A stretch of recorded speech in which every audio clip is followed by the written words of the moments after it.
On vient d'apprendre, vous l'avez dit Ronald, le dénouement. Donc cet homme a été tué au cours d'un assaut qui vient d'être donné par les forces de l'ordre.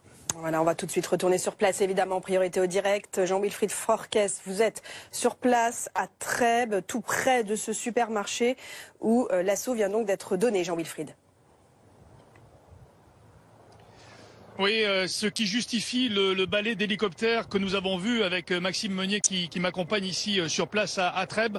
Balai d'hélicoptères qui sont arrivés les uns derrière les autres à proximité de la grande surface il y a un peu moins d'un quart d'heure. Et depuis quelques instants, il y a des balais également de pompiers à proximité de la grande surface, des pompiers qui étaient garés juste dans cette petite rue et qui se sont mis en mouvement il y a moins de 10 minutes ici, alors que le dispositif reste toujours en place. Et juste derrière moi, il y a notamment un hélicoptère qui survole cette grande surface. Vous allez le voir sur l'image de Maxime Meunier, qui survole, qui est à l'aplomb exactement de cette grande surface, qui est en contrebas, juste à proximité ici de cette voie ferrée.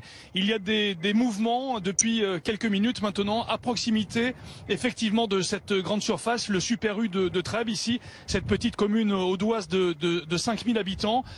On le rappelle, il y avait des hommes qui s'étaient positionnés, des hommes de la BRI de Toulouse qui étaient arrivés en renfort de la gendarmerie ici de Carcassonne. Il y avait bien sûr l'antenne du GIGN de Toulouse qui s'était mobilisée, qui avait été alertée à 11h20 très exactement ce matin, alors que dans le ciel, eh bien, le balai des hélicoptères se poursuit depuis quelques minutes, depuis que en fait il y a le dénouement dans cette affaire ici, dans cette prise d'otage qui avait débuté en fin de matinée ici à Trèbes.